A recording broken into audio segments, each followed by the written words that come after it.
ഈ കഥകളെല്ലാം രൂപപ്പെടുത്തുന്നത് നിങ്ങൾ തന്നെയാണ്. അതെന്നെ വെച്ചിട്ട് ആഘോഷിക്കും, നിങ്ങൾ അത് വെച്ച് മറ്റൊരു വാർത്ത ഉണ്ടാക്കും. ഞാനോർത്ത് കഴിഞ്ഞ 16-ാം തീയതി ഞങ്ങളുടെ സ്റ്റിയറിംഗ് കമ്മിറ്റിയാണ്. അപ്പോൾ ഞാനോർത്ത് അതുകൊണ്ട് കഥ തീർന്നെന്ന്. വീണ്ടും കഥ ഉണ്ടാക്കുക.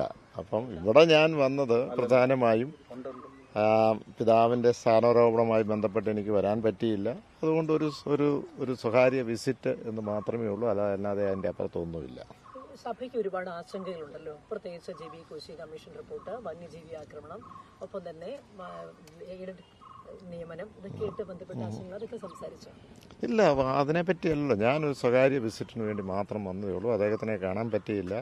പുതിയതായിട്ട് ആരോപണം ആ ഘട്ടത്തിൽ എനിക്ക് വരാൻ പറ്റിയിട്ടില്ലായിരുന്നു. അത് വന്ന് കണ്ടു, വിസിറ്റ് ചെയ്തു, ഞാൻ പോകുന്നു, അത്രയേ ഉള്ളൂ. ഞാൻ പറഞ്ഞു നിയമസഭാ തെരഞ്ഞെടുപ്പ് വരുന്നതിന് മുന്നോടിയായിട്ട് സഭാ നേതൃത്വവുമായി അല്പം കൂടി ബന്ധം ഊട്ടിയുറപ്പിക്കേണ്ടതുണ്ട് എന്നൊരു അനിവാര്യത. ഇല്ല, ഞാൻ സൂചിപ്പിച്ചല്ലോ, ഇവിടെ ഞാൻ വന്ന ഒരു സ്വകാര്യ വിസിറ്റിന് വന്നു, നേരത്തെ വരാൻ പറ്റിയില്ല, അത്രയേ ഉള്ളൂ. എല്ലാ സ്ഥലങ്ങളിലും ഇപ്പോൾ ഈ പറഞ്ഞ പോലെ പോകും, കാണും. അതുമായിട്ട് അത് ഈ പറഞ്ഞ രാഷ്ട്രീയമായി ബന്ധപ്പെടുത്തേണ്ട ഒരു കാര്യമില്ല.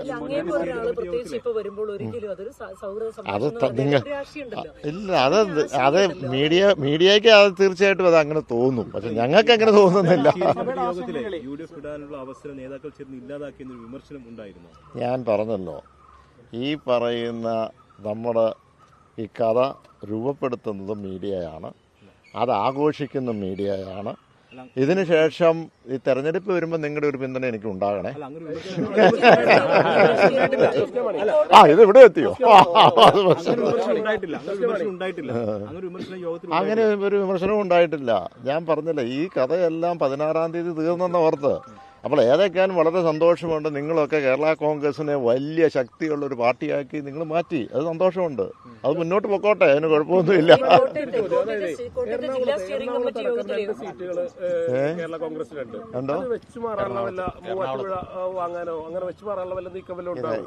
സീറ്റിനെ പറ്റി ഒരു ചർച്ചയും LDF ഇതുവരെ നടന്നിട്ടില്ല.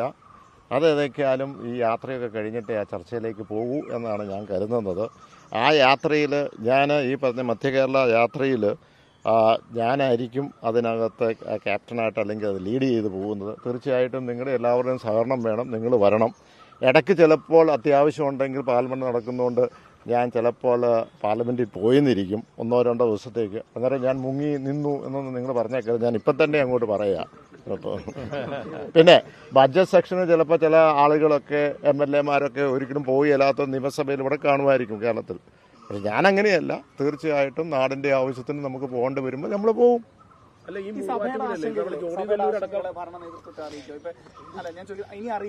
അത് ഈ പറയുന്ന കേരള സംസ്ഥാനത്തെ ഏത് ജനവിഭാഗത്തിന്റെ ആശങ്കയുണ്ടെങ്കിൽ അത് ഇടപെടും, അത് അറിയിക്കും, അതിനുള്ള പരിഹാരം കാണും. ഞാൻ പറഞ്ഞല്ലോ, കഴിഞ്ഞ ദിവസം എത്രയോ സെറ്റ് ഓഫ് കാര്യങ്ങളുണ്ട്.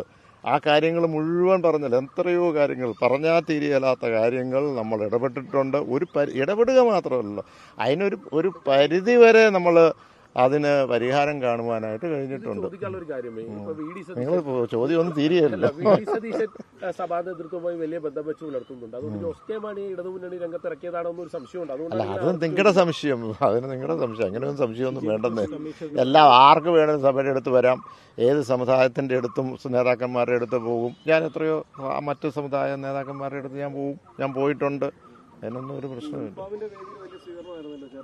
അത് ഞാൻ കർഷകരുമായി എപ്പോഴും ചേർന്ന് അവരുടെ പ്രശ്നങ്ങളിൽ ഏറ്റവും കൂടുതൽ ഞാൻ ഇടപെട്ടിട്ടുണ്ട്. അത് അവർക്ക് നല്ലപോലെ അറിയാം. അത് വന്യമൃഗത്തിൻ്റെ വിഷയമാകാം, അത് നമ്മുടെ ബഫർ സോണിൻ്റെ വിഷയമാകാം, അത് പട്ടയത്തിൻ്റെ വിഷയമാകാം. എന്തിനാ ഇവിടുത്തെ മുനമ്പത്തിൻ്റെ വിഷയം ഞാൻ അതുമായി ബന്ധപ്പെട്ട് പാർലമെൻറ്റിനകത്ത് അവതരിപ്പിച്ചിട്ടുണ്ട്. ഇത് മാത്രമല്ല, എത്രയോ EWSൻ്റെ വിഷയമാകാം. ഇതൊക്കെ ഏറ്റവും കൂടുതൽ അത് അവതരിപ്പിക്കുക മാത്രമല്ല, അതിനൊരു പരിഹാര മാർഗവും അതിന് പല കാര്യത്തിലും നമുക്കതിനൊരു പരിഹാരം കാണുവാനും കഴിഞ്ഞു. വന്യമൃഗത്തിൻ്റെ വിഷയത്തിൽ നമുക്കറിയാം, ഒരുപക്ഷെ ഈ മേഖലയായിരിക്കത്തില്ല, മറ്റു മലയോര പ്രദേശങ്ങളിൽ ഏറ്റവും വലിയ വിഷയമാണ്. അവിടെ നമുക്ക് സംസ്ഥാന സർക്കാരിന് ചെയ്യാൻ പറ്റുന്നത് മുഴുവൻ ചെയ്തു. എന്താണെന്ന് വെച്ചാൽ ഒരു നിയമ ഭേദഗതി നടത്തി. ഇനി അത് പ്രസിഡന്റ് ഒപ്പിടണം. അത് കേന്ദ്രത്തിൻ്റെ ഒരു നിയമമാണ്, അതിനകത്താണ് മാറ്റം വരുത്തേണ്ടത്. അതിനകത്ത് ആ നിയമത്തിൽ തന്നെ നമ്മൾ പറഞ്ഞു ഒരു ഡയറക്ഷൻ വേണമെങ്കിൽ കേന്ദ്രം നിയമ ഭേദഗതി പോലും നടത്താതെ അവിടുത്തെ ഒരു എക്സിക്യൂട്ടീവ് ഓർഡറിൽ ഒരു ഡയറക്ഷൻ സെക്ഷൻ 63 പ്രകാരം കൊടുത്താൽ തന്നെ ഇതിന് മാറ്റം ഉണ്ടാവും. ഈ കോശി കമ്മീഷൻ റിപ്പോർട്ട് പൂർണ്ണമായിട്ട് പുറത്തുവിടണമെന്നത് ആവശ്യം അതിന്റെ ഉടനെ തന്നെ വരികയാണല്ലോ. ചെല്ലാനവുമായിട്ട് ബന്ധപ്പെട്ട് ഇപ്പോൾ ഈ തീരദേശ മേഖലയിൽ ടെട്രാപോഡുകൾ സ്ഥാപിക്കുന്നുണ്ടല്ലോ, അതുമായി ബന്ധപ്പെട്ട് നമ്മളുടെ ഇടപെടലുകൾ ഉണ്ടായിട്ടുണ്ട്. തീർച്ചയായിട്ടും. ഇപ്പോൾ എനിക്ക് തോന്നുന്നു ഇന്നലെ ക്യാബിനറ്റിൽ തന്നെ അടുത്ത റീച്ചിനുള്ളത് പാസ്സാക്കി കഴിഞ്ഞു. വെള്ളാപ്പള്ളി നടേശൻ മുന്നോട്ട് വെച്ചൊരു മുദ്രാവാക്യം അതിപ്പോ ഈ പറയുന്ന സമുദായവുമായി ബന്ധപ്പെട്ടുള്ള കാര്യങ്ങൾ രാഷ്ട്രീയത്തിലേക്ക് കടത്തണ്ട. അത് അവരുടെ ഒരു അഭിപ്രായം പറയട്ടെ. മൂവാറ്റുപുഴ നമ്മൾ ഏറ്റെടുക്കുമെന്ന് പറയുന്നുണ്ട്, അല്ല പെരുമ്പാവൂർ വിട്ടുകൊടുത്ത് അങ്ങനെ വല്ല നീക്കം അത് എന്താ എനിക്ക് മനസ്സിലാകുന്നില്ല. കേരള കോൺഗ്രസിന്റെ അജണ്ട നിങ്ങൾ ഓരോരുത്തരും തീരുമാനിച്ചാൽ എങ്ങനെയാ? ഈ ജോണി നെല്ലൂർ മത്സരം ഉണ്ടാവുമെന്നാണ് പറയുന്നത്, അതാണ് ചോദിച്ചത്. അല്ല, അതുകൊണ്ട് നിങ്ങൾക്ക് വല്ല വിഷമമുണ്ടോ? ആര് മത്സരരംഗത്തിൽ ഉണ്ടാവും? ഇപ്പൊ ഇരിക്കുന്ന സിറ്റിംഗ് MLA ആകട്ടെ, ഈ പറഞ്ഞ പ്രാവശ്യം മത്സരിച്ച ഈ പറഞ്ഞ എന്നിട്ട് പരാജയപ്പെട്ട സ്ഥാനാർത്ഥികളാകട്ടെ, ഇതൊക്കെ പാർട്ടി എന്താണെന്നുള്ളത് തീരുമാനിക്കും. ഇന്ന് യാദൃശികമായി ഒരു പ്രൈവറ്റ് വിസിറ്റിന് വന്നു. ഞങ്ങളുടെ ജില്ലാ പ്രസിഡന്റ് ടോമി ഉൾപ്പെടെ വരേണ്ടതായിരുന്നു. പക്ഷേ അദ്ദേഹത്തിന് മറ്റൊരു അസൗകര്യം ഉള്ളത് കൊണ്ടാണ് വരാത്തത്. മറ്റേതല്ല, ഇതെല്ലാം ഒരു സ്വകാര്യമായിട്ട് നമ്മളൊരു വിസിറ്റ് നടത്തിയെന്നുള്ളൂ. പോകുന്നില്ല. ഞാൻ പറഞ്ഞല്ലോ, ഇവിടെ ഇങ്ങനെ വരാൻ പറ്റാത്തത് കൊണ്ട് പറ്റിയില്ല എന്ന്. അല്ല, അത് ഉടനെ തന്നെ വരും എന്നുള്ളതാണ് സർക്കാർ ഒരു സൂചന ലഭിക്കുന്നത്. മറ്റേ ഫൈനൽ ഒരു ടച്ചപ്പിൽ നിൽക്കുന്നു.